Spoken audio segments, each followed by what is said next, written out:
Hoy vamos a abordar un tema que a mí personalmente me apasiona y no solamente por mis experiencias previas en el ámbito deportivo o también en el educativo, sino que creo que este concepto, la motivación, necesidades psicológicas básicas, se pueden emplear en muchos otros ámbitos de nuestra vida. Y para ello tengo aquí a dos referentes, a dos grandes profesionales, como es Luis García González y David González Cutrecol, ambos con una larga y dilatada experiencia en el ámbito de la investigación. También me han dicho que hay una curiosidad, ¿no? Que hace unos 20 años vuestros caminos se cruzaron, ¿no? Temporada, yo siempre hablo de temporada, ¿no? 99, 2004, allí en Cáceres, ambos, uno maño de Zaragoza, el otro murciano de San Javier, y también digamos que esa coincidencia, y luego más adelante me imagino que también habrá generado un cierto vínculo entre vosotros. Bueno, rápidamente, tanto Luis como David son profesores titulares de universidad, están acreditados a catedráticos por la NECA. Luis desarrolla su labor en la Universidad de Zaragoza y David en la Universidad Miguel Hernández de Elche. Ambos formadores de futuros profesionales de la educación dentro del grado de Ciencias del Deporte, Física y el Deporte. En este caso, David, pionero en conocer la novedad, que ahora abordaremos a lo largo de esta conversación. Y Luis, experto en el modelo circular, Circumplex. ¿Qué es eso? Pues pronto lo averiguaremos. Juntos lideran también la red EduFis Saludable, Luis como coordinador y David en la junta directiva. Ambos también han escrito manuales, libros, cómo motivar en educación física. Y no sé si me dejo algo en el tintero. Por favor, vosotros me lo indicáis porque es verdad que vuestro currículum es muy amplio y denota, ¿no?, vuestra trayectoria, sobre todo vuestra pasión por la educación física y estos temas que acabo de mencionar hace un momento. Luis, David, Luis, buenas tardes, bienvenidos, ¿cómo estáis? ¿Cómo encontráis? Buenas tardes, Antonio, Iván. Buenas tardes, nada, encantados de estar aquí. Y como bien nos has presentado, parecía un chiste de estos, ¿no? De ¿qué hacen un maño y un murciano en Cáceres? Pues fíjate, hace ya, ¿cuánto, David? Desde el 99, pues 27 años que nos juntamos allí a estudiar y luego nos hemos juntado para trabajar, más a distancia que en persona, pero así son las casualidades de la vida. Fíjate, y vivíamos en la misma residencia universitaria y todo. Sí. Ay, también, qué curioso, qué bueno. O sea, que ya tenéis esas experiencias previas también. Bueno, me imagino que en aquella época también estableceríais también una buena relación y una buena amistad. Así es. Y fíjate, pues hasta aquí que ha durado. Y ahora tenemos pues conexiones prácticamente todos los días, pues tenemos 1000 historias entre manos siempre. Y un grupo de WhatsApp que funciona muy bien también y que nos da muchas conversaciones diarias, así que sí. La verdad que, ¿quién nos iba a decir a él y a mí que cuando íbamos más o menos camino de vuelta a nuestra tierra, luego nos íbamos a juntar con temáticas muy similares, como es la motivación en educación física, que es a lo que pues ahora nos dedicamos un poco más? Qué bueno, hay que ver que son los designios de la vida también, empezar a no coincidir y luego más adelante que esos caminos no vuelvan nuevamente a encontrarse y además compartiendo temáticas y, digamos, en este sentido también intereses comunes. Ya os decía que a mí personalmente es algo que también siempre me ha apasionado y si me permitís también cuando yo inicié mi periplo como entrenador allá por el año 2012. Recuerdo que algunas compañeras entrenadoras y entrenadores me decían: Antonio Iván, el motivador. Me acuerdo que me llamaban porque es verdad que soy una persona muy apasionada y muy intensa y siempre me involucra mucho y además también he sido muy curioso en tanto en cuanto a los procesos de enseñanza-aprendizaje y también cómo responden, en este caso los jugadores o los jugadores, tanto a mi feedback, a las orientaciones, a la secuenciación de los ejercicios, actividades, y eso en cierto modo pues también me ha hecho seguir ahondando en esta temática y también seguir ampliándola y que con quién mejor que con vosotros. Así que si os parece bien, sin más dilación, vamos a comenzar con esta conversación y me gustaría plantearos en primer lugar la siguiente pregunta. ¿Cómo ha evolucionado la educación física desde vuestro paso por la escuela como alumnos hasta llegar a ejercer como profesores ahora mismo en la universidad? Venga, rompo yo el hielo, David, si te parece. Yo te voy a dar mi opinión, Antonio, que no tiene por qué coincidir con la de David, ¿vale? Claro. Pero yo creo que por suerte hemos evolucionado, sobre todo lo que es el ámbito de investigación ha evolucionado muchísimo. Antes en el ámbito de educación física prácticamente no se investigaba nada o tú echas la vista atrás y apenas había investigación en el ámbito de educación física, y hoy en día tenemos la suerte, lo has citado, ¿no? A través de la red EduFi Saludable estamos ahora mismo más de casi 100 personas de toda España interesadas por distintos ámbitos, pero sobre todo por investigar en el ámbito de la educación física. ¿Eso qué significa para mí? Que hemos mejorado mucho, pero cuando echas una vista a los patios y a los polideportivos y a las prácticas docentes, a veces te das cuenta de que nos falta, yo creo, mucho camino de transferencia y de nutrir al profesorado en muchas cuestiones que hoy en día están muy estudiadas y que sabemos que pueden ser pues más positivas o más negativas, pero que no les hemos, yo creo, todavía sabido transmitir a los profesionales, a los que estáis día a día en las clases de educación física, algunas cuestiones que creo que son relevantes y que poco a poco vamos mejorando, porque yo creo que la educación física ha cambiado y ha mejorado muchísimo en los últimos años. Por suerte, hay muchísimo interés entre el colectivo profesional de educación física. Yo creo que es de los colectivos más activos en formación, con muchísimo interés. Hace poco, y os doy por ejemplo un dato, el curso gratuito que sacamos de cómo motivar en educación física, pues teníamos casi 540 inscritos, lo cual yo creo que habla muy bien de nuestra profesión y del interés que hay por seguir formándose y seguir mejorando. Así que no tenemos el mejor escenario posible, como en muchos sitios, pero creo que tenemos un camino muy prometedor. Esa es mi primera reflexión. Muy bueno, muchas gracias, Luis. David, tu turno. Pues yo desde un punto de vista más práctico, la verdad que si recuerdo mis clases de educación física en primaria sí que fueron más diversas, sí que vimos diferentes deportes, pero cuando llegué a secundaria recuerdo pues tener profesores de la antigua escuela donde solo había que hacer pruebas físicas, estaba basada exclusivamente en el rendimiento, con una serie de baremos, y yo creo que a día de hoy pues hemos evolucionado mucho, ¿no? Todavía pues hay gente que mantiene prácticas de este tipo, pero ha habido un gran cambio, ¿no? Y luego, pues, por ejemplo, el ver 3 clases de educación física en primaria, ¿no? Cuando pues le tengo que preparar las cosas a mis hijos y 3 días de 5 tienen educación física, pues es una gran satisfacción. Entonces, coincido con Luis en que hemos evolucionado mucho, pero es verdad que todavía a lo que es al patio del cole nos falta llegar, y tenemos que ver la forma pues, de conectar ese conocimiento con la práctica. La verdad que hemos hecho mucho esfuerzo, pues manuales, cursos, pero bueno, es difícil que todo llegue, pero yo creo que poquito a poco estamos dando pasos.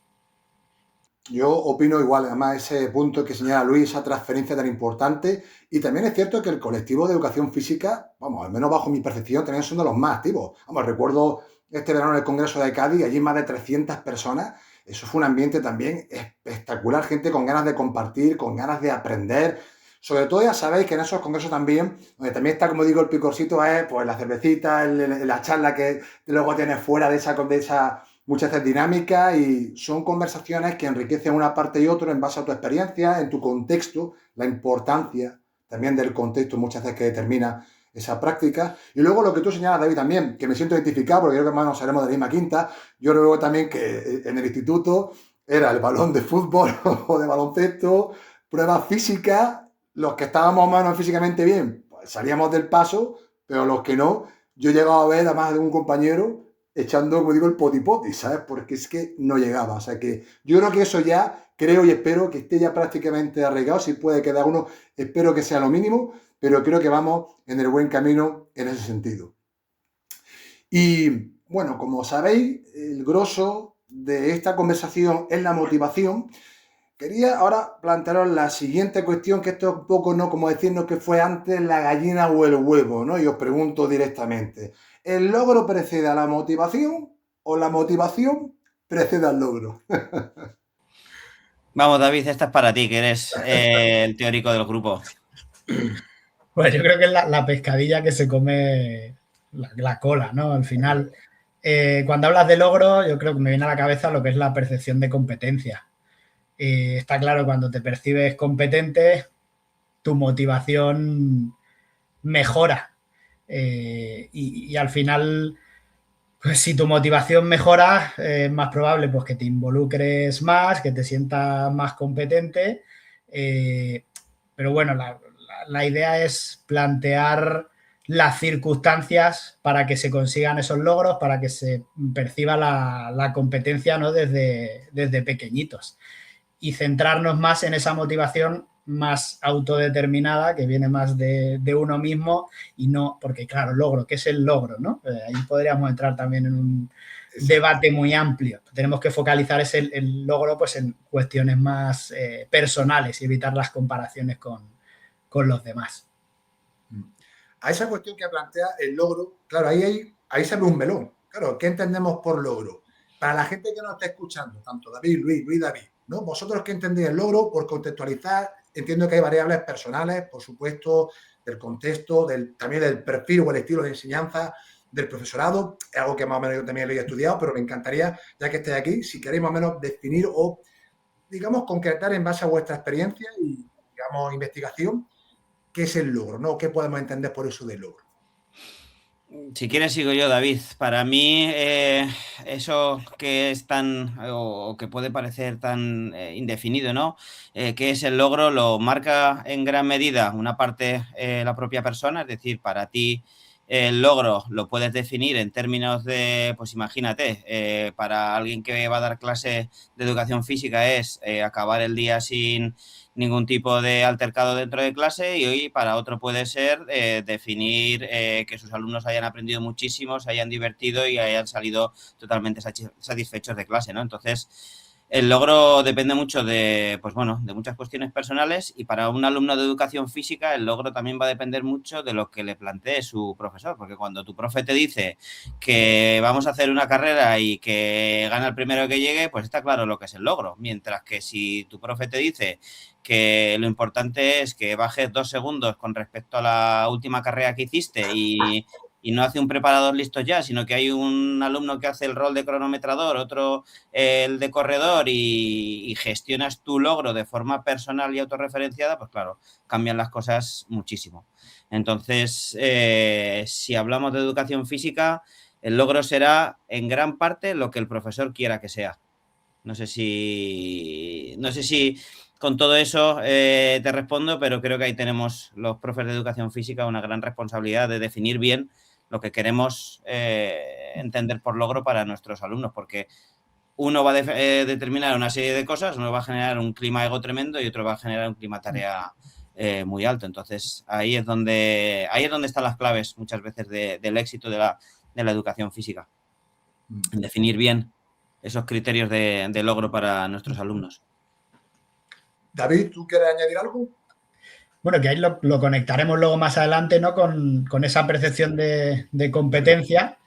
Pero lo que comentábamos antes, por ejemplo, ¿no? Con las pruebas físicas, tú decías, yo me sentía muy competente, yo también, ¿no? Porque era pues de los habilidosos, pero ¿qué pasa con aquellos que no eran capaces de conseguir los estándares que a priori deberían conseguir, ¿no? Quizás si hubieran tenido pues una enseñanza pues, más individualizada, hubieran tenido retos acorde pues a la capacidad que tenían, pues no hubieran tenido experiencias negativas en las clases de educación física. Pues al final lo que tenemos es que generar experiencias positivas que luego se trasladen a la práctica extraescolar. Si estamos generando gente que va a odiar la educación física por cómo la hemos planteado, porque no se perciben competentes, porque no consiguen esos logros tal y como lo hemos establecido, tal como ha dicho Luis, pues ahí tenemos un problema, porque lo que queremos es fomentar la adherencia a la práctica de actividad física. Ese es el objetivo final de la educación física.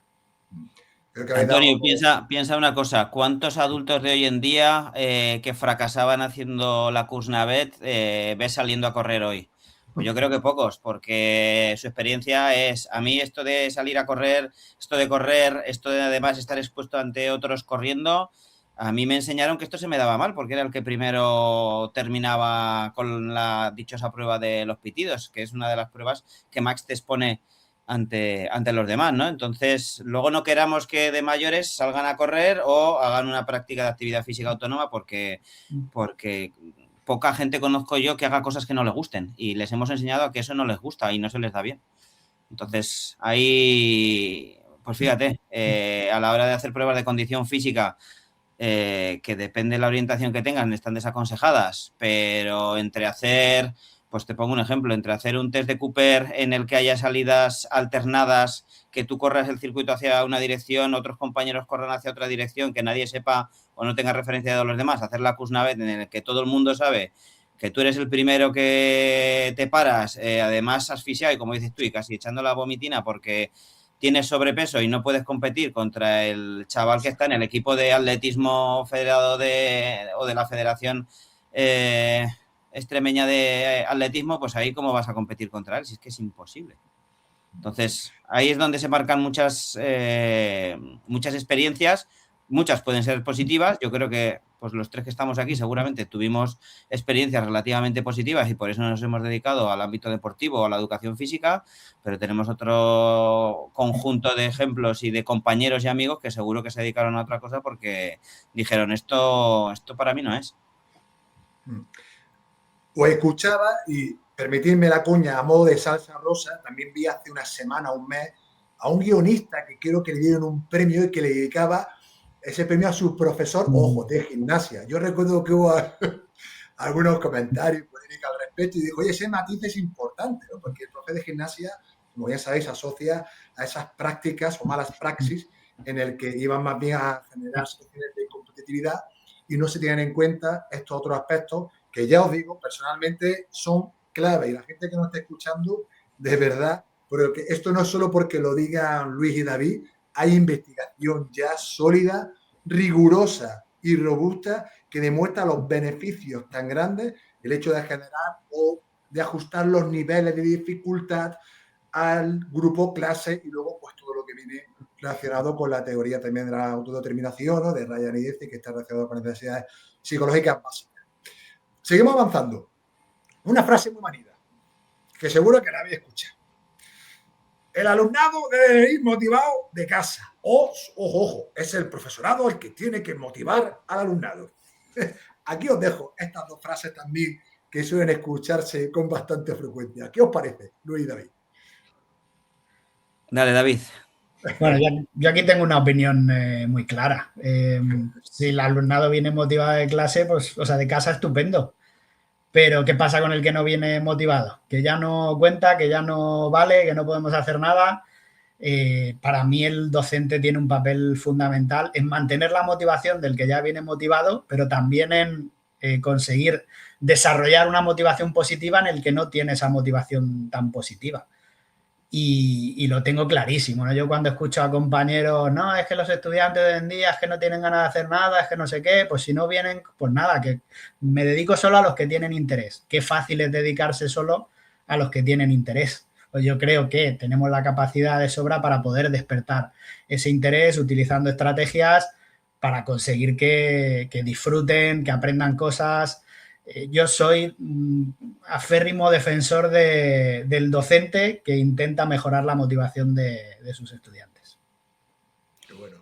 Yo Luis. voy a rizar un poco más el rizo y yo creo que la motivación la genera el docente en sus clases y en todo caso en casa pueden ayudarte a mantener esa motivación que te ha generado, pero dudo mucho que te puedan motivar en casa hacia una asignatura cuando tú en tu día a día llegas a clase y dices, esto no se me da bien, esto no me gusta, vamos, yo lo veo totalmente imposible. No sé qué te pueden dar en casa, qué referencia te pueden dar en casa o qué incentivo te pueden dar en casa, más allá de incentivos extrínsecos que sabemos que no funcionan a largo plazo, para que tú te motives hacia las clases de educación física. Si digo educación física, pero podríamos hablar de las clases de matemáticas exactamente igual. Si tu docente en clase lo que te está haciendo es algo pues que va totalmente en contra de tu motivación más autónoma o más intrínseca. Entonces yo creo que el 90%, por poner una cifra, aunque sea especulativa, pero el 90% de la responsabilidad la tiene el docente, eso está claro. Que bueno, os escuchaba y claro, fíjate que en tu caso, Luis, habla también de la asignatura, no solamente educación física, matemática, lengua, otra disciplina del conocimiento. Sin embargo, no sé qué percepción tenéis, porque yo creo que en el cuerpo, ¿no?, de profesionales del ámbito de la educación física, creo que esto lo tenemos como más interiorizado. Es como decir, eso es como que va casi en nuestro ADN, me atrevería a decir. Sin embargo, en otras áreas del conocimiento creo que es donde más surge esta cuestión. No sé qué percepción tenéis sobre ello, porque al menos a mí, A veces me da sensación, no sé si habrá algún estudio al respecto, pero también quería, a modo de curiosidad, también plantearlo a vosotros. Pues bueno, es que me ha venido a la cabeza ahora, pues mira, justo esta mañana yo he tenido una tutoría y me decía un chaval que tenía los viernes por la tarde una asignatura optativa de cuarto que es de creación y organización de empresas deportivas, ¿no? Que a priori pues no suele ser el contenido que más atrae a los estudiantes. Y me dice, pues yo estoy yendo a clase porque la forma en la que lo hace la profesora, pues a mí me atrae, estoy aprendiendo cosas y me gusta, ¿no? Por lo tanto, al final es que no es tanto la materia en sí, sino el cómo lo haces. ¿Cuántas veces hemos escuchado gente que a lo mejor no le gustan las matemáticas, pero te encuentras en tu camino a un profe de matemáticas que lo hace de una manera diferente, que consigue cautivar tu atención y luego lo recuerdas como el mejor profesor que has tenido a lo largo de tu formación? Entonces, yo creo que es eso, que es más las personas que transmiten ese conocimiento que las áreas en sí, que es verdad que a priori pues puede haber áreas más o menos atractivas, pero también me he encontrado el caso, pues bueno, dentro de nuestro ámbito, ¿no? Las ciencias del deporte, pues hay gente que viene más orientada al entrenamiento, ¿no? Y te dice, a mí lo de la enseñanza no me gustaba mucho, pero has conseguido pues que esa puerta la deje abierta, ¿no?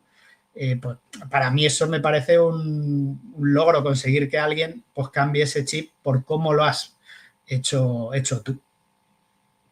Y yo creo, Antonio, también por un poco por reforzar el discurso de David, que lo sabemos perfectamente, la teoría de la autodeterminación es una teoría general, es decir, no es una teoría que se haya aplicado a la educación física, pero sí que es cierto que ha tenido, digamos, como que mucha trayectoria en el ámbito de la educación física. Yo creo que es uno de los ámbitos educativos donde más recorrido ha tenido y donde, por lo menos aquí en España, digamos que ha triunfado mucho, ¿no? Y hay muchos estudios sobre necesidades psicológicas básicas, sobre novedad e incluso novedad y variedad, que no es lo mismo y que luego si entramos, pues David nos explicará mejor que nadie. Entonces, hay tantos matices y tanto detalle en la investigación de educación física que yo creo que en otras áreas no se ha entrado, pero es que las estrategias de intervención, pues un famoso artículo de Ahmad y colaboradores se hizo para el ámbito educativo en general y luego se van, digamos, adaptando a cada uno de los ámbitos. Y David lo ha hecho con otros compañeros para el área de educación física, pero es que en matemáticas, en lengua, se pueden aplicar exactamente las mismas estrategias que en educación física y que se espera que tengan el mismo efecto en la motivación del alumnado. ¿Qué ocurre? Que yo creo que tienen menos recorrido o hay menos personas investigando en ese ámbito y a lo mejor en el ámbito de matemáticas un profesor pues no tiene tantos recursos, por lo menos en castellano, pero es que es exactamente lo mismo y se explica el proceso motivacional en matemáticas de la misma manera, incluso si hablamos de motivación académica englobaría todas las áreas y porque hay alumnos que independientemente que sea educación física, matemáticas, lengua, que les encanta aprender, que se motivan porque están aprendiendo cosas nuevas y les da igual que les des una cosa u otra. Lo único, así más diferente, es que nuestro área tiene motricidad y eso, además, es un punto a nuestro favor. O sea, eso nos facilita la labor motivacional muchísimo, porque cuántos profes de matemáticas querrían poder desarrollar y no se atreven o no pueden sus clases al aire libre en un patio con buen tiempo. Madre mía, es que anda que no cambia la cosa. Y donde sus alumnos se puedan relacionar entre ellos de forma directa, que no estén organizados por pupitres ni por... Pero bueno, yo creo que es que tiene muchísima trascendencia a cualquier materia, incluso a cualquier otro ámbito de la vida. En el estilo parental, en el ámbito familiar, tiene aplicaciones, o sea, es lo mismo. Si yo intento hacer, entre comillas, como padre con mis dos niñas, lo mismo que hago con mis alumnos en las clases del grado, adaptado obviamente a las circunstancias, pero es lo mismo. Dar autonomía es dar autonomía. Desde luego que sí. Escuchaba también, y muy de acuerdo también con David, yo lo llamo el factor X, que al final es el factor humano, digamos en ese sentido. Y un poco quería también conectar el factor humano, también para hacer esta siguiente cuestión, ¿no? De esto como quién cuida, qué cuida, o en este caso, ¿no? ¿Quién motiva a quien motiva? ¿Tiene que recibirse motivación o también ya el profesorado debe tener esos recursos motivacionales a través de su formación, tanto en la universidad como también fuera, no formal, en el sentido o informal, para poder desarrollar su labor docente de la mejor manera posible? ¿qué pensáis? Esto sobre todo lo comento porque sabéis que también hay estudios sobre el burnout, ¿no? El profesorado que está quemado y tal. Y entonces, cuando alguien se encuentra en esa situación, que sé que es complicado porque ya sabemos que son muchísimas las variables que influyen, pero un poco relacionándolo con la motivación, os planteaba eso, ¿no? ¿Quién motiva al que motiva? ¿Se puede dar entre compañeros, entre grupos? En este caso, ¿qué experiencias tenéis vosotros en ese sentido? Si te parece, David, por alguno de los trabajos que hemos hecho en nuestro grupo, ¿vale? Empiezo yo y luego finalizas tú. Muy bien. Es un proceso cíclico también. Lo que hace el profesor tiene transferencia a lo que perciben los alumnos y tú piensas, ¿quién motiva al que motiva, no? Pues los propios alumnos motivados son una fuente de motivación para el propio profesor y todo lo contrario, un grupo de alumnos totalmente desmotivados va a generar, entre otras cosas, conductas disruptivas en clase, tú te vas a volver un profesor mucho más controlador porque a lo mejor no tienes recursos para solventar esas disputas o esas conductas disruptivas en clase. Cuanto más controlador eres, peor se comportan tus alumnos y más desmotivados están. Tú estás todavía más cansado, más agotado, con mayor nivel de estrés y de burnout, y eso hace que te prepares menos las clases, que todavía le pongas menos interés, que desarrolles conductas todavía peores, y es un ciclo negativo que entras y es una espiral que te lleva, como te digo yo, casi al hoyo, ¿no?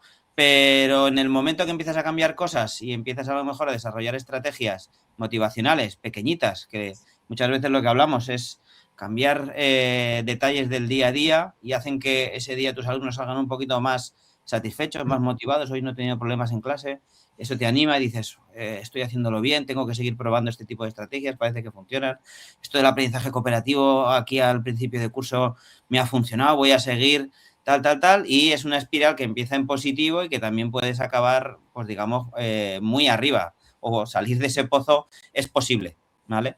Pero sí que es cierto que en función del estado de cada docente, pues a veces es más complicado, más difícil y sobre todo dependiendo del tipo de recursos. Pero yo lo que animaría a todos los compañeros del área de educación física que vean que no tienen herramientas para abordar según qué situaciones, pues que traten de leer, que traten de ver, pues yo ofrezco todos los recursos que tiene la red, que están en la web y que son de acceso gratuito, el curso que hemos lanzado gratuito, que es una de las responsabilidades, ¿no?, que tenemos la red en general de intentar desarrollar recursos siempre que se pueda gratuitos, no siempre se puede, pero la mayor parte de las veces sí, que se aferren a ese tipo de estrategias y que prueben, porque está claro que lo que no funciona no va a cambiar o no va a empezar a funcionar al día siguiente y entonces hacen falta a veces cambios, son difíciles o necesitamos, como digo yo, formación y ayuda, pero pues para eso estamos el resto de compañeros y de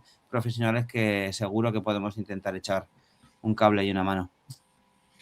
Aprovecho como pequeña cuña publicitaria para decir a toda la gente que nos esté viendo que dejaré toda la información en la caja de descripción, tanto de los perfiles como de Luis, como de David, del grupo de Fit Saludable, de los cursos, que yo, por cierto, también estaba inscrito en el mismo de acceso gratuito, y como bien señaláis, otros no lo son, evidentemente, porque cada uno tiene unas necesidades y, bueno, responsabilidades diferentes, y aquí os dejo, como digo, esa información para que aquellos curiosos que quieran acceder a la misma. Seguimos. ¿Tú algo que señalar al respecto, David? Querías también un poco Bueno, sí, yo comentar de Luis. que es muy interesante el tema este que planteas, ¿no? De hecho, en el libro que hemos coordinado recientemente, Motivation in Physical Education, hemos incluido un capítulo dedicado a los antecedentes de ese comportamiento motivacional del docente, porque es muy importante conocer qué es lo que le lleva, pues, a actuar de esa manera. No sé si conoces a John Marshall Reeve, que es el padre del apoyo a la autonomía. Cuando habla de los cursos de formación que hace para fomentar el apoyo a la autonomía, dice, esto tiene beneficios sobre el alumnado, pero también hay una serie de beneficios descritos en la literatura, en un montón de ensayos controlados aleatorizados que han hecho sobre el profesorado. Es decir, dar apoyo a la autonomía mejora pues la percepción del profesorado, como ha dicho Luis. Entonces yo creo que nos debemos centrar en eso que sí podemos controlar, porque claro, lo que nos dicen los estudios es que hay muchas otras variables que están relacionadas con ese burnout, es decir, pues todos los temas administrativos, de las características de mi centro, que nos pueden generar una motivación negativa y a lo mejor contra muchos no podemos luchar, ¿no? Entonces centrarnos en lo que podemos hacer dentro de nuestro aula para tratar de que por lo menos esa motivación que muestren los estudiantes se pueda contagiar también hacia nosotros. Ese contagio básicamente que tanto para bien como para mal en función de lo que licitemos. Y además yo lo he vivido, sobre todo en el ámbito deportivo, lo he experimentado en primera persona, y también las sinergias que se generan dentro de ese grupo, de esa clase, de ese equipo. Y ahí realmente, como digo yo, el director de orquesta tiene un papel, a uno le gustará más o menos, pero yo siempre lo digo, tiene un papel crucial que Luis digamos en términos de porcentaje casi que son baloncestísticos, estaba relacionado al 90%. Aunque ya habéis dado algunos matices e ideas sobre cómo trabajar en el aula, sí me gustaría en este caso, si me centro un poquito más en Luis, y sobre todo a modo un poquito, Luis, de, ¿cómo decís? Como de supuesto práctico, ¿no? ¿Qué pasa con aquel alumnado que de inicio o ante una propuesta pues elicita aparente desmotivación o alguna conducta disruptiva? ¿Qué estrategias, bajo tu punto de vista también un poco basada en la literatura, son más eficaces para atender a esas conductas, digamos, que aparecen, considero, que en un momento determinado para luego ser modificadas? Pues mira, yo no te lo voy a decir como Luis García, sino un poco basándome en las cosas que vamos leyendo dentro del modelo circular. Has visto que hay dos ejes, pues hay, digamos que dos tipos de conductas que se alinean más con el eje de apoyo a las necesidades psicológicas básicas. Las conductas adaptativas, cuando tú escuchas a tus alumnos es mucho más fácil, digamos, sintonizar, ¿no? La tuning que llaman en inglés y que nosotros hemos traducido un poco por adaptativo, por intentar ponerle un nombre que se entendiera, ¿no? Porque si utilizas esas traducciones automáticas te decía sintonizador y yo decía sintonizador, eso me suena a poner la radio, pero no sé hasta qué punto un profe puede ser. Pero bueno, puede ser un poco empatizar con tu alumnado, tener en cuenta sus preferencias, creo que es una de las cosas más importantes. Muchas veces, te pongo un ejemplo, a la hora de decidir qué contenido vamos a trabajar para este criterio de evaluación o para todo este tipo de programación, sí que es cierto que muchas veces nos obligan a tener programaciones más o menos cerradas, pero sí que es cierto que trabajar cuestiones, yo qué sé, técnico-tácticas en un deporte de colaboración o oposición lo podemos hacer con muchos deportes, ¿vale? Y a lo mejor esos alumnos que nos están generando más problemas podrían ser aquellos a los que si yo les pregunto decidan qué contenido dar, y es una forma de vincularles y de generarles cierta responsabilidad a la hora de decir, oye, hemos escogido este contenido porque a vosotros os gusta más, porque vamos a tratar de que participéis un poco más o de que seáis aquellos que asumáis ciertas responsabilidades dentro de clase, ¿no? Por ese contexto que tú decías en el ejemplo concreto. Yo creo que es una parte importante el escuchar a nuestros alumnos y no ser nosotros únicamente siempre la fuente de decisión, sino que las decisiones se las podamos ofrecer a ellos en cierta medida. Hay cosas que no pueden decidir, pero hay cosas que sí pueden decidir. Muchas veces se nos olvida que tienen mucha más capacidad de decisión de lo que a lo mejor nos habríamos llegado a plantear, que yo creo que es un cambio un poco de paradigma de decir, bueno, esto lo decido yo sé que el horario es este, yo sé que el tipo de tarea tiene que ser esta, pero entre hacer, imagínate, balonmano, playa o chukball, a mí me da igual, son dos contenidos muy parecidos, pues elegid vosotros. ¿Cuál os gustaría que trabajaran para trabajar todos estos contenidos que tenemos obligación de trabajarlo? Y eso no lo podéis elegir vosotros, que lo elige incluso el currículum antes que el profesor.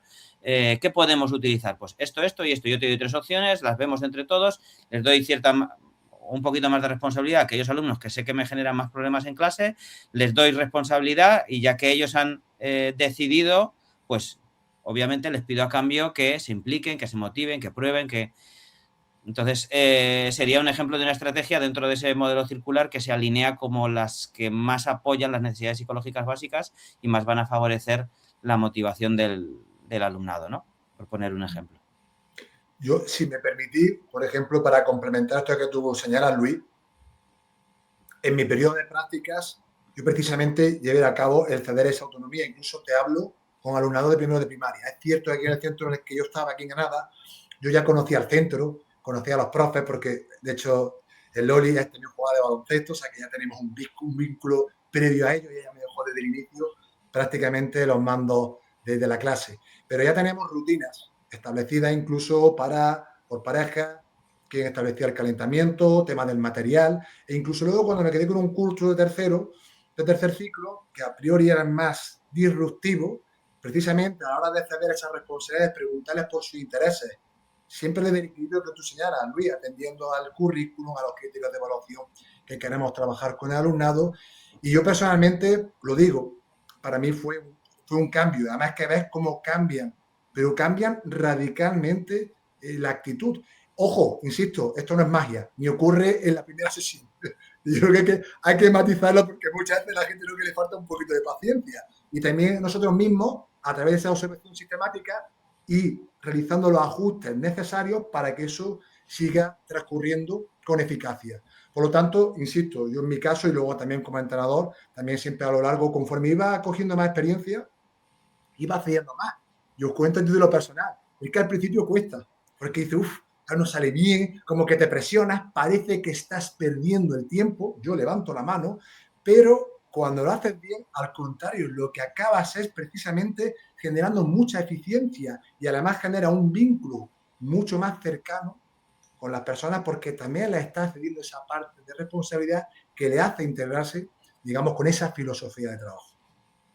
Todo este tipo de estrategias, Iván, nunca es perder el tiempo, es invertir. Yo siempre digo que el término perfecto es invertir. Hay que invertir para luego poder recoger resultados.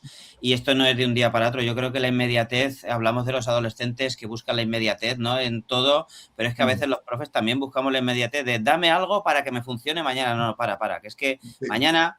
Tú, que eres una persona totalmente distinta a mí, yo te puedo decir, intenta hacer esto, a mí me ha funcionado, tú vas a tu curso de tu centro en Granada y no te funciona. Y no pasa nada, porque hay más alternativas para seguir probando. Entonces, al final es buscar lo que te funciona con un grupo no te funciona con otro. Y no pasa, pero es que no pasa nada por eso. Mientras tengas recursos suficientes para ir alternando, probando, pues esto no me ha funcionado, pues las normas no se han puesto de acuerdo y vamos a decidir qué normas para jugar hoy y oye, ha sido un caos. Pues vale, el próximo día las decido yo, pero a ellos les voy a dejar que decidan si esto vale 3 puntos o vale 1 punto cada vez que suceda tal cosa, yo qué sé. Pues hay que tener cierto bagaje y lo que te digo, ir probando cositas, ¿vale? Pero con cierto criterio, es decir, no inventarnos cosas, porque al final las cosas inventadas, pues sabemos que puedes tener suerte y que te funcione un día, pero tienen poco, digamos que poco bagaje detrás y hay otras cosas que sí que pues ya se ha visto que funcionan y que a lo mejor a ti no te funciona ese día, pero no quiere decir que esto de la teoría de autodeterminación es toda una mentira, sino que pues a lo mejor no tenemos recursos suficientes o experiencia suficiente para hacerlo, pero pues poco a poco funciona. Yo soy el primero que en mis clases cada año pruebo cosas diferentes porque hay años que me funcionan mejor, otras peor y digo, pues al año que viene esto lo vamos a intentar cambiar o vamos a... Bueno, yo creo que todos en nuestras clases vamos probando día a día cositas que funcionan más o que funcionan menos. Muy de acuerdo. David, ahora paso contigo. Hablábamos al inicio de la presentación de este concepto dentro de las necesidades psicológicas básicas, ¿no? Sobre la novedad. ¿Qué es esto, David? Explícanos de la novedad y qué evidencias existen, ¿no? Para incluirla como una cuarta necesidad psicológica básica. Pues mira, yo soy un amante de la teoría de la autodeterminación desde hace muchos años, ¿no? Llevo pues en torno a 20 años estudiando cómo aplicar la teoría de autodeterminación al ámbito de la actividad física y del deporte. Y yo creo que allá por el 2010, pues me surgió la idea, ¿no? También pues probablemente inspirado en parte por mi mujer. Mi mujer es psicóloga clínica y pues de esas personas que no puede estarse quieta, que le encanta pues hacer cosas diferentes continuamente. Y comenzamos a pensar si en general todas las personas podrían tener un deseo de hacer cosas nuevas, de experimentar cosas diferentes de salirse de la rutina habitual. Y bueno, claro, yo sé lo que pienso yo, lo que piensa mi mujer, o en esta cultura en concreto, pero esto puede ser aplicable a todo el mundo, a todos los contextos. Entonces, bueno, pues empezamos a diseñar ítems para medir la percepción que tenía de novedad cada uno y relacionarlo con pues diferentes variables motivacionales. Principalmente pues desde nuestro ámbito, que es el de la educación física. Y bueno, en 2016 conseguimos publicar un primer trabajo en el que no solo analizábamos la motivación en educación física, sino que con otra muestra también analizamos la motivación en la vida.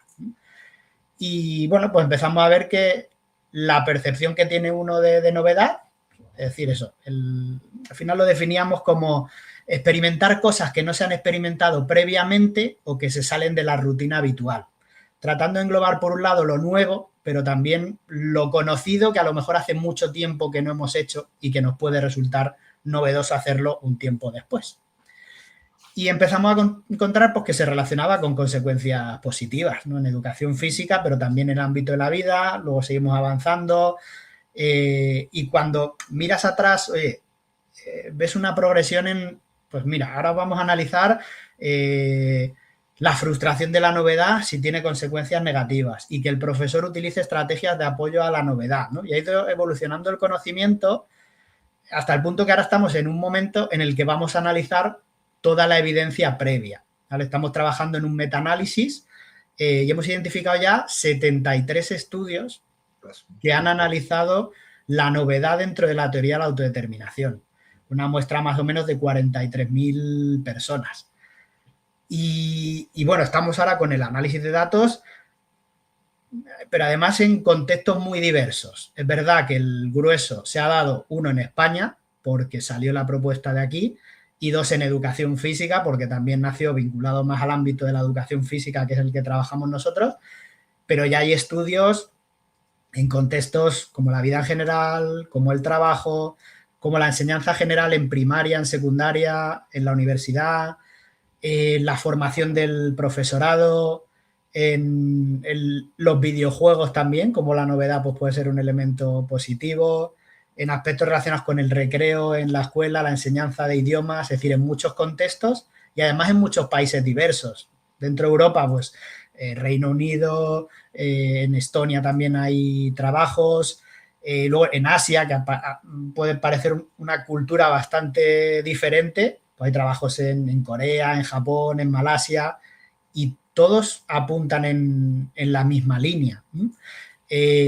Por hacerte una síntesis, que tengo aquí recogidas algunas de las variables, satisfacer la novedad se relaciona con una mayor vitalidad, con un estado psicológico óptimo, estado de flow, con mayor satisfacción, por ejemplo, pues con las clases, con un mayor orgullo de realizar las actividades que haces, con mayor inteligencia emocional, resiliencia, esfuerzo, compromiso, en general experiencias positivas, mientras que frustrar la novedad o no satisfacerla, desmotivación, falta de concentración, con una mayor ansiedad y lógicamente pues eso a la larga influye. Es decir, lo que estamos viendo es que la novedad tiene un papel relevante. ¿Es una necesidad psicológica? ¿No lo es? Pues ahí hay un debate en la literatura. A día de hoy no es una necesidad reconocida por los padres o creadores de la teoría, pero sí que ya indican que está pasando determinados criterios, filtros de investigación que apuntan hacia ello. Necesitamos hacer más investigación. Yo creo que el metaanálisis este será pues también un trabajo potente, pero lo que no tengo duda es que es una variable importante a tener en cuenta. Llámala necesidad, llámale como quieras, pero creo que es algo que tenemos que trabajar. Y el hecho de haber incluido dentro de ese trío de autonomía, competencia y relación algo extra, te hace pensar en qué estrategias puedo utilizar para fomentar la novedad. Porque cuando yo pienso en autonomía, en competencia y en relación, no pienso en estrategias relacionadas directamente con voy a hacer cosas novedosas. No, me voy a centrar en dar a elegir, me voy a centrar en que mis estudiantes se sientan competentes adaptando las tareas, dando feedback, o voy a fomentar la relación. Pero eso no es novedad. La novedad es algo diferente, que sí que nos muestra la investigación que está relacionado, pero que es diferente. Y lo que me permite es identificar y pensar sobre qué estrategias puedo desarrollar para, además de fomentar autonomía, competencia y relación, otra cosita que es la novedad. Qué interesante. Y en ese sentido, David, también quería un poquito profundizar más, ¿no? Hablamos de todas esas necesidades básicas y luego su referente, Ryan y Deci. A la hora de trasladar esas necesidades psicológicas básicas en la planificación de educación física, ¿podrías darnos algún ejemplo si realmente se están llevando a cabo y para sobre todo la gente que nos esté escuchando? Y sé que también aquí nos escuchan muchos opositores y opositoras, pues si tienes alguna idea al respecto para compartir aquí con la audiencia. Pues mira, recuerdo en un libro que publicamos en 2023 con INDE, que era propuestas didácticas para fomentar la educación física, desarrollar estilos de vida saludables o algo así, intentamos hacer, precisamente, lo ha comentado Luis antes, ¿no? Adaptamos la clasificación de Ahmadi de estrategias motivacionales de autonomía, competencia, relación, incluimos las de novedad y tratamos de adaptarlas para fomentar esa motivación positiva. ¿Qué es lo que me habías preguntado? Que se me ha ido... Sí, dentro del conjunto de necesidades psicológicas básicas, a la hora de hacer la planificación... Sí, vale, ya sé dónde iba. Que planteamos una planificación de estrategias, es decir, a lo largo del curso o de cada unidad didáctica, cómo podíamos ir estableciendo el uso de esas estrategias dentro de la clasificación a lo largo del tiempo. Hicimos una propuesta, pero claro, digamos que es una propuesta que es muy aleatoria, ¿no? Decimos, oye, pues a lo mejor empezamos por estrategias más sencillas, conforme vamos viendo, pues vamos progresando, pero creo que hay muchas posibilidades de planificación de esas estrategias, ¿no? Quien no está familiarizado con todo esto, pues tendrá que empezar con menos estrategias y poquito a poco ir ampliando, pero creo que la clave es tener en la cabeza, yo siempre les digo a mis alumnos, ¿no? Cuando hacemos alguna práctica relacionada con las necesidades, para mí lo importante es que tengáis en la cabeza cuando trabajéis con vuestros alumnos, vuestros deportistas, eso que estás haciendo hoy en clase ha fomentado en alguna medida la autonomía, ha fomentado la competencia, ha fomentado la relación, ha fomentado la novedad y a lo largo del tiempo ir introduciendo estrategias para conseguir ese equilibrio. Una de las grandes incógnitas de la investigación es cuál es la dosis adecuada de cada una de las estrategias y cómo combinarlas. Claro. Sí, justo un poco también, como curiosidad, ¿no? Es esa dosis, no esa importancia o nivelación.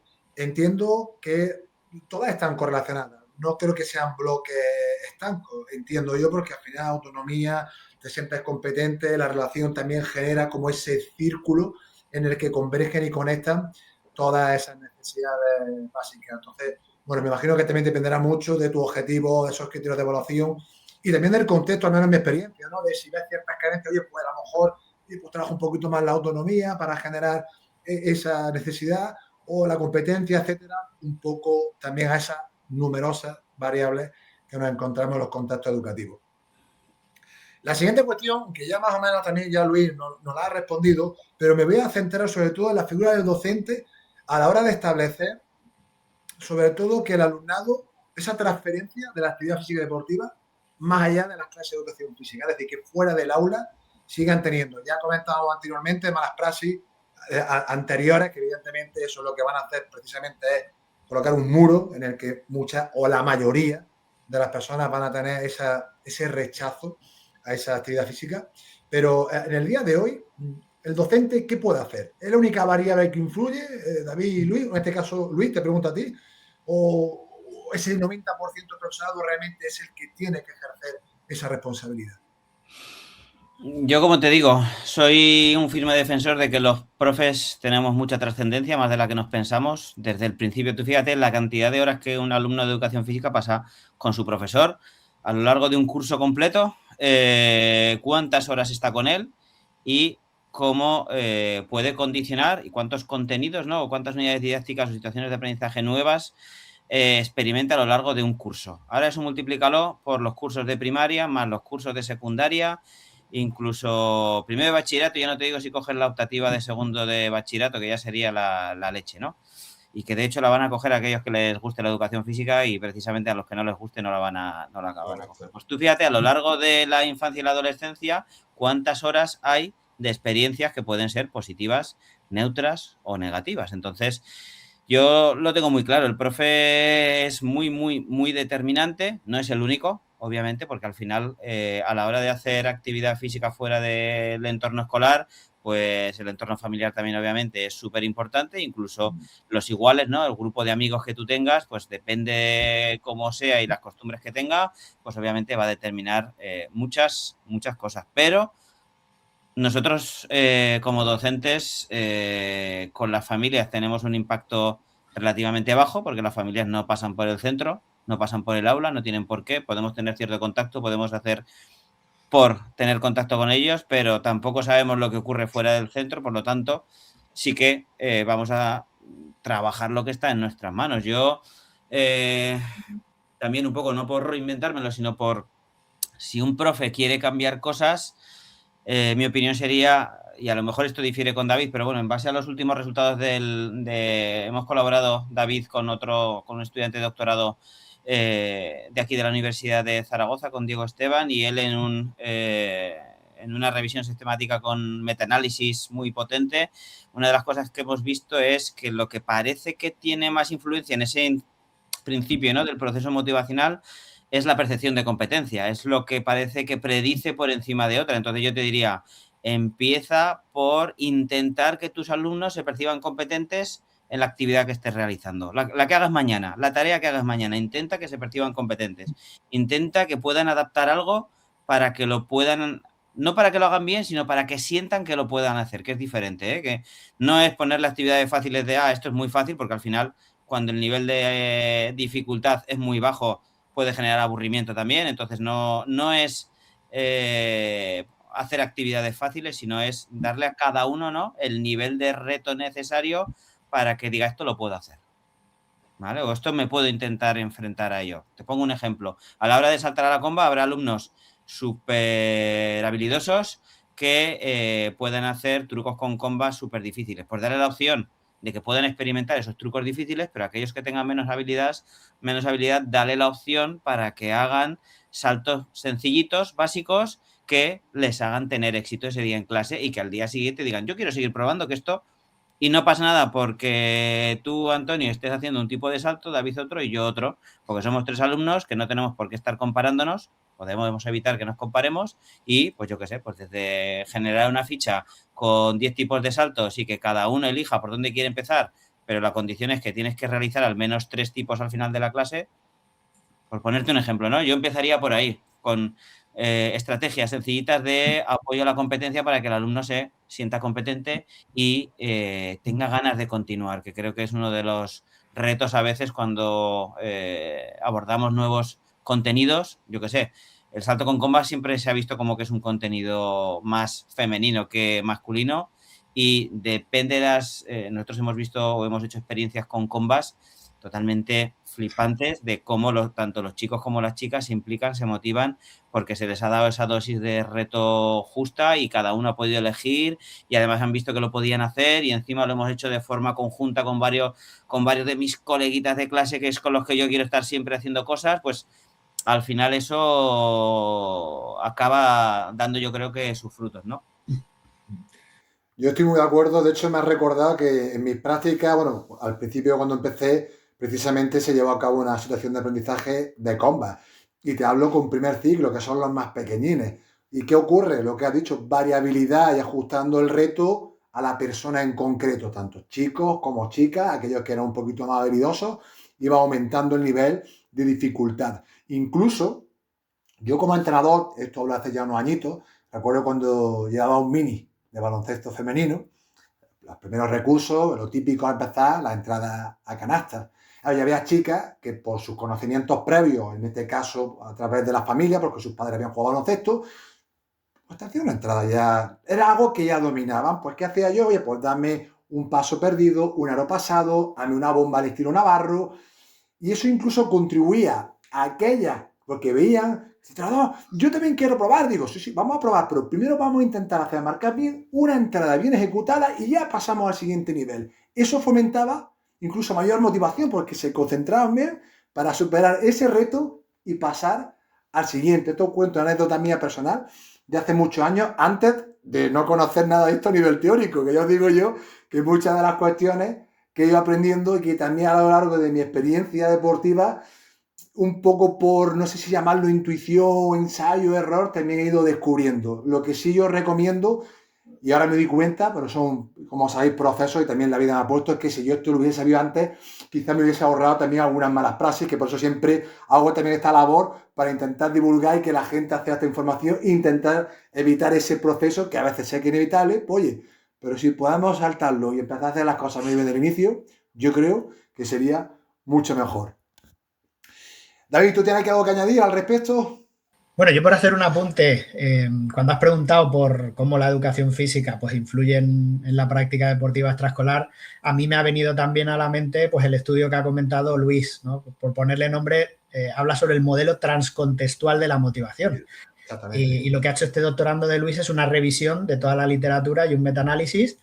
Y para mí un elemento fundamental es que los estudios demuestran que hay conexión entre la motivación en las clases de educación física y la motivación hacia la actividad física en el tiempo de ocio.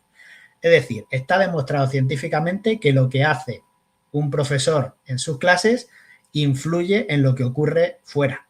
Entonces, ese discurso de no, solo tenemos 2 horas semanales o no podemos hacer nada, no. La ciencia nos dice que sí, que la motivación que tú generas en clase puede influir. Obviamente hay otros factores que afectan, pero son 2 variables que están relacionadas ampliamente.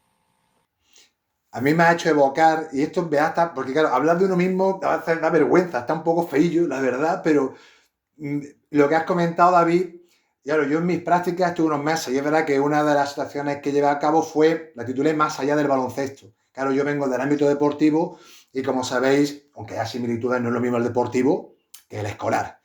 Claro, cuando yo acabé después de un mes llevando a cabo esa situación, claro, yo luego me fui antes de que acabase el curso, pero incluso durante esa semana, en el recreo, ya había nenes y nenas, maestro, yo quiero, ¿nos puedes dar un balón de baloncesto? Yo estaba de práctica, digo, vamos a preguntarle al profe Javier, que no quiero yo meter la pata. Profe, ¿podemos? Antonio, claro que sí, hombre, coge lo que tú quieras.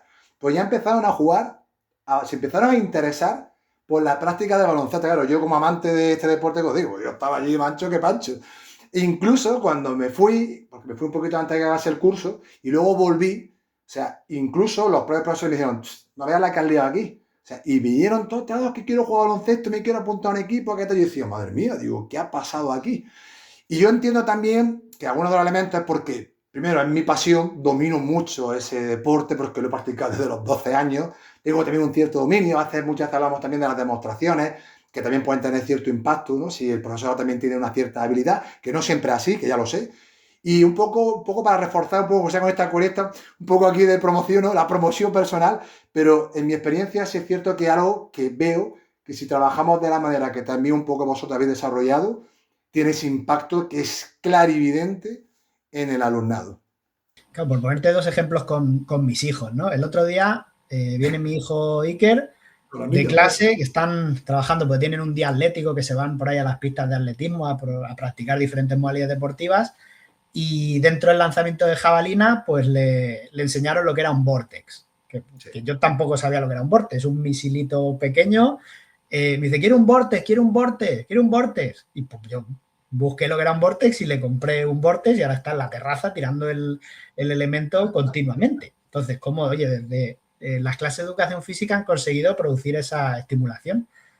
O el trimestre pasado plantearon una unidad didáctica de patinaje. Claro, estás en el grupo de WhatsApp de los padres, al principio pues hay reticencia a los padres. ¡Wow! Vamos a comprar unos patines ahora solo para 3 semanas de no sé qué, tal. A ver, yo en el grupo de WhatsApp que estaba, pues intenté mostrar el sentido que tenía eso, ¿no? Que tenemos que venderlo también, pero luego cuando ves que eso que han aprendido, pues ves a los niños practicando en el parque con esos patines que salen del cole y se van a patinar fuera, pues ahí es donde está ese efecto transcontextual. Totalmente. Y estamos ya casi llegando al final de esta magnífica conversación. Uno de los elementos, además contrastados también por la literatura, en los procesos de evaluación formativa, también compartida, es el feedback. Y aquí tiene curiosidad por haceros la siguiente pregunta a ambos. ¿Cómo os enseñaron y aprendisteis a dar feedback o retroalimentación? Yo te puedo contar mi experiencia personal y yo cuando salí de la carrera, pues bueno, alguna idea tenía, pero sí que es cierto que no las había puesto en práctica y esto es como todo. Tienes una asignatura de didáctica, te puede gustar más, te puede gustar menos, ves 4 cosas y te lanzas al mundo de la realidad profesional. Yo me puse a dar clases de tenis en Cáceres, en la federación, y yo no había estado en el terreno de juego más allá de ser jugador de tenis. Entonces, ¿qué hice? Pues en vez de hacer lo que me han dicho que tenía que hacer, hice lo que yo recordaba que habían hecho conmigo, que es yo creo que es tu primera estrategia, reproduces lo que han hecho contigo, por lo tanto, yo lo hacía muy mal. Y yo ahora pienso en las clases que daba el primer año después de la carrera, cuando me metí en la federación, yo decía, madre mía, qué auténtico desastre. Y sí que es verdad que a raíz de empezar a hacer la tesis, empezamos con cosas porque mi tesis no fue... Yo no llevo 20 años como David en el ámbito de la SDT. David ya desde que arrancó con esto, pero yo arranqué con otra temática, con toma de decisiones en el deporte. Y en el ámbito del tenis, mi tesis iba de hacer un protocolo de supervisión reflexiva, que se llamaba en aquella época, que al final era sobre todo mucho feedback interrogativo. Y empiezas a ver estrategias de feedback interrogativo y dices, esto es otra cosa. Esto es otra cosa y esto, pues lo mismo que hemos dicho antes. El primer día que tú vas a un grupo y les preguntas, no te responde nadie. Pero bueno, pues aprendes a hacer preguntas, aprendes a modificar esa pregunta, aprendes a hacerla más sencilla, aprendes a que primero empiecen con un sí o un no y luego un por qué, y entonces ahí ya es cuando arrancan. Y, por ejemplo, yo lo recuerdo en mis yo doy clases de acción docente, que es más o menos didáctica, ¿no? Del ámbito de la actividad física y el deporte en el grado, y los alumnos no están acostumbrados a que les pregunten. Y cuando reciben feedback interrogativo y les intentas hacer reflexionar, es cuando ahí empieza la cabeza de algunos, de los que más implicación tienen al principio, a funcionar y a decir, ¿qué me estás preguntando? A ver qué me estás preguntando, que tengo que responder algo, que no es un vale y ya está porque me han corregido algo. Entonces yo empecé dando un feedback totalmente prescriptivo, correctivo, de esto está mal y esto está mal, y parece que solo hablas de lo que está mal y acabas rectificando o modificando o por lo menos avanzando hacia otros tipos de feedback que sabes que funcionan mucho mejor, sobre todo a largo plazo, y claro, no tiene nada que ver Luis García, que salió en 2004 de la carrera, al que ahora mismo, por ejemplo, puedo estar yo si me pongo a dar una clase de tenis, ¿no? Cambia mucho, por suerte, cambia mucho, y al final es la realidad profesional la que te ayuda también a mejorar.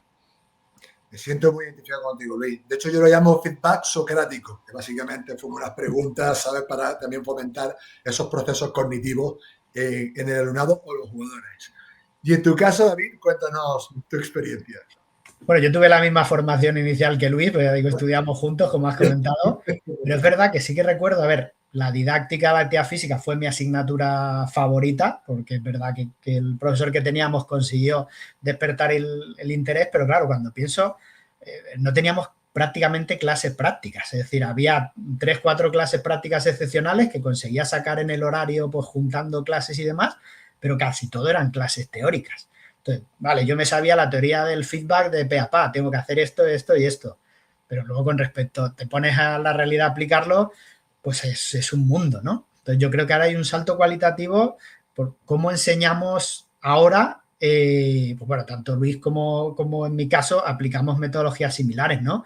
Los alumnos ya se ponen en la piel del docente, dan sesiones, pues bueno, según la facultad, pues a estudiantes dentro de las propias de los propios coles o si no a los compañeros, y a partir de ahí reflexionamos con cómo lo han hecho. Es decir, yo les doy feedback sobre todos los aspectos relacionados con la docencia, pero hablamos mucho del tipo de feedback que has dado, si has estado próximo a los alumnos, el tipo de preguntas que le has planteado, si has dado feedback también afectivo, para que ya, pues desde la propia facultad, es verdad que no tenemos muchos alumnos y no tenemos mucho tiempo, pero ya es una primera experiencia que les hace reflexionar, ¿no? Incluso podemos grabarlos en vídeo y ver cómo lo han hecho, ¿no? Con su micro y reflexionar sobre esa actividad. Y a partir de ahí, pues oye, eso ya les ayuda para haber tenido un primer contacto, aunque sea breve, con la experiencia, ¿no? Que nosotros no tuvimos. A mí, si me permitís, de hecho, esta tarde que he estado con mi tutor de tesis y, bueno, yo tengo un montón de documentos Word con mi experiencia pasada cuando hice el grado de educación primaria, con la mención de educación física. Y he de reconoceros que ya cuando empecé a introducirme en la evaluación formativa, también pues, por López Pastor, Ángel Pérez Puello, David Ortihuela. Claro, yo una de las cosas que echaba muy en falta a veces era ese feedback. Yo entiendo y conozco la realidad del profesor universitario, que a veces tiene ratios enormes, que le es complicado, pero cuando yo veía a alguien que sabía llevar a cabo esos procesos de feedback, yo tengo que reconoceros que se me quedan lagrimillas, como diciendo, ¡ay, por Dios! Hay alguien. Porque yo ahí os reconozco que soy bastante exigente y además también, bueno, y autoexigente en ese sentido. Y además a mí el tema de la evaluación también es algo, al igual que la motivación, me parece un elemento también crucial, porque si no sabes evaluar o medir o qué es lo que estás haciendo, difícilmente vas a poder mejorarlo. Por lo tanto, necesitamos esas pruebas y esa evidencia. Tú hablabas, por ejemplo, David, de grabar. Yo la grabación la he utilizado muchísimo, sobre todo en el baloncesto, como sabéis, y un poco para hacer el scouting, no solamente del equipo contrario, sino también el nuestro. Oye, ¿qué estamos haciendo? Tanto a nivel personal como colectivo. Y eso, en cierto modo, a mí a veces, os cuento súper rápido, alguna curiosa, si a lo mejor estabas trabajando esa semana, sobre todo, cerrar el rebote, ¿no? De defensivo.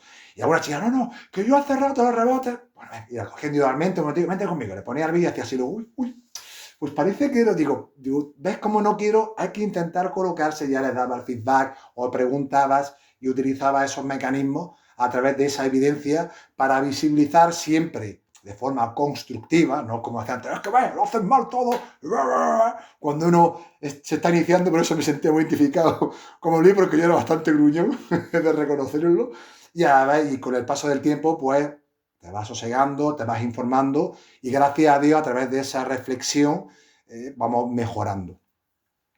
Quiero cerrar esta charla con David, Luis, David.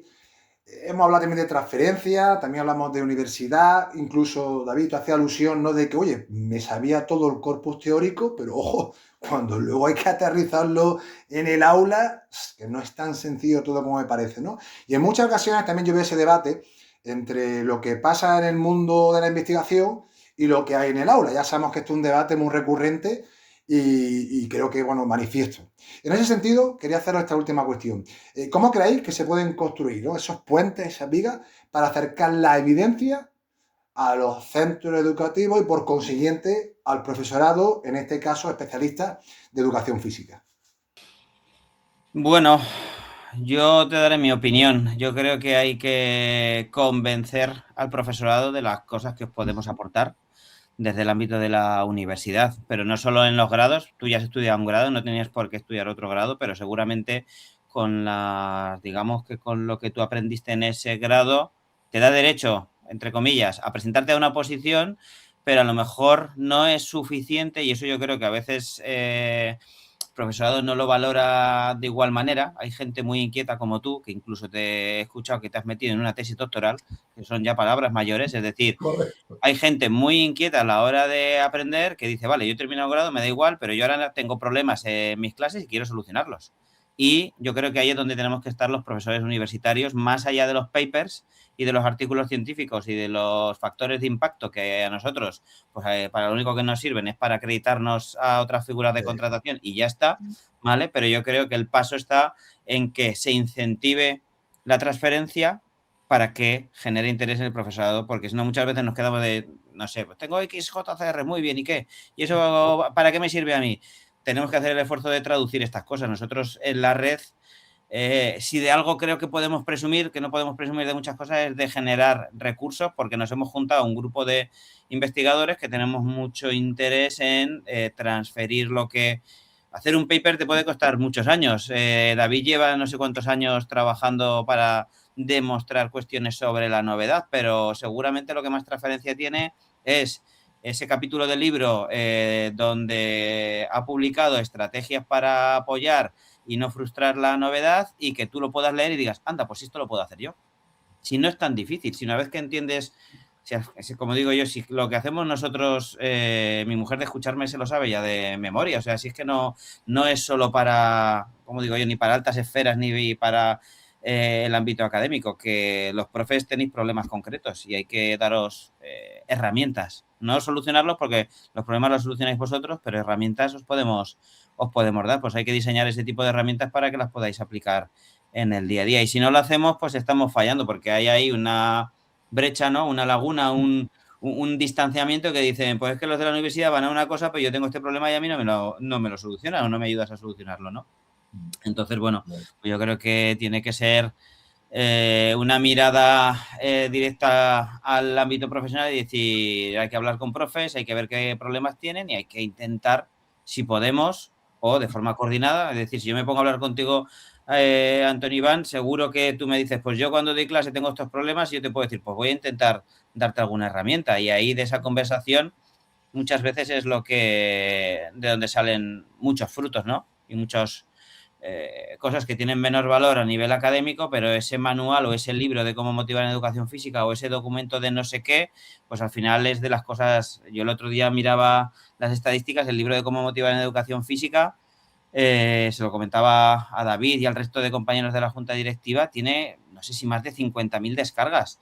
Digo, no se lo han leído 50.000 profesores de educación física. Es imposible que se lo hayan leído 50.000 profesores. Se lo habrán descargado, pero no se lo han leído, te lo puedo asegurar. O sea, no confío tanto en, no somos tan, ¿sabes? No es un bestseller de...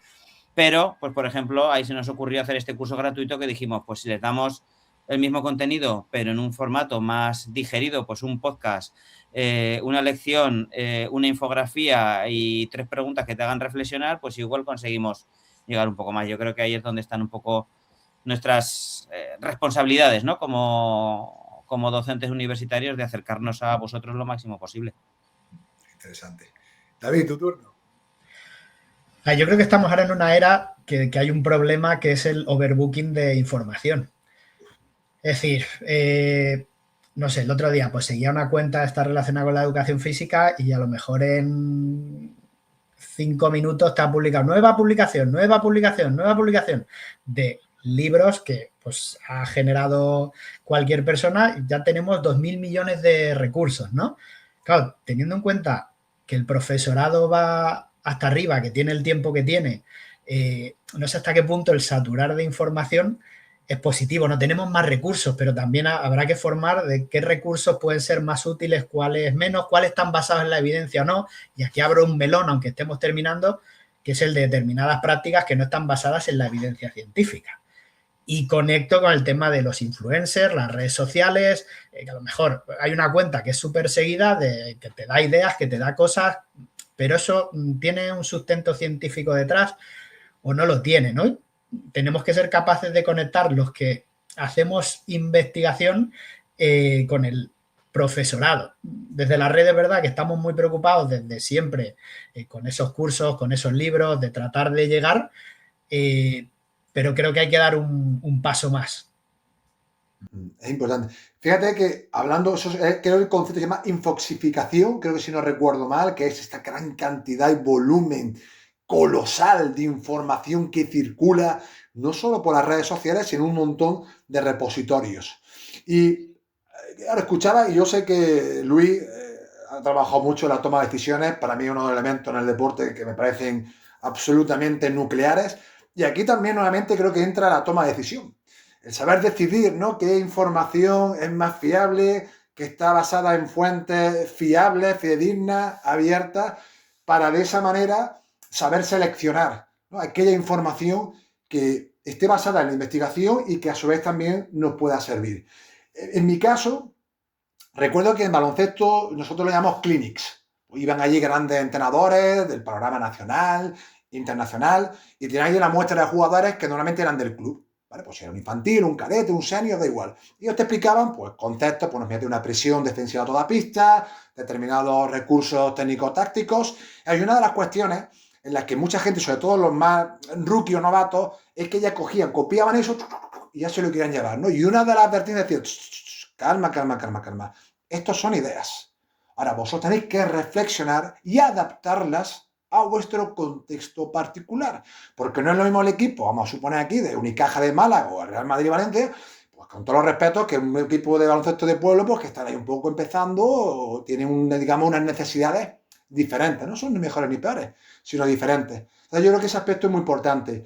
Y luego un poco para cerrar, yo al menos ya sabéis que desde mi posición yo me encanta generar esos vínculos, esas sinergias, esos puentes, porque yo creo que la labor que hacéis profesores y sobre todo investigadores como vosotros, a mí me parece fundamental Y creo que en muchas ocasiones, y ya lo hemos comentado, también un poco es el querer la receta mágica. Dime qué es lo que tengo que hacer. No, hombre, esto de la educación no es tan sencillo. Esto no es sota caballo rey. Yo te puedo dar una guía, te puedo dar una estrategia, te puedo decir lo que hice en la investigación en esta cuestión determinada. Ahora bien, ahora tú eres el responsable para implementar eso con tu contexto. Pero insisto, si ese puente no se genera, creo que perdemos ambas partes. Yo creo que siempre que la unión enriquece y mejora a todas las partes. Luis, Luis, hemos aquí llegado al final, suena la señal aquí final del partido. Daros las gracias a ambos por vuestro tiempo, por vuestra colaboración y por todo el contenido que habéis compartido, que espero que sea de utilidad para todas las personas que nos han escuchado. Y nada, aquí os dejo estos minutos por si queréis despediros y decir lo que consideréis oportuno. Nada, pues yo por lo menos darte las gracias a ti como un buen divulgador que te considero. Creo que haces una gran labor poniendo voz a muchos de los investigadores que muchas veces pues la gente no nos conoce ni nos tiene por qué conocer, pero creo que haces un gran esfuerzo en intentar, ¿no? Ese primer paso de decir, a ver este Luis García, este David González Cutre, ¿qué hacen? A ver qué han escrito y a ver qué me puede servir, ¿no? De eso que han escrito ellos y luego, pues bueno, abriros también, tanto a ti como al resto de profesionales del ámbito de la educación física, las puertas de la red EduFi Saludable, que pues yo tengo la suerte de coordinar. David está también en la junta directiva, estamos mucha gente, porque creo que es uno de esos puentes que se han creado desde hace ya 7 años y que creemos que puede servir un poco, pues eso, para cortar esas distancias entre la academia y el patio, y que estamos abiertos a vosotros, a ideas, a lo que necesitéis, ¿vale? Para seguir trabajando y seguir desarrollando recursos, que es para lo que, como digo yo, es para lo que nos paga el Estado.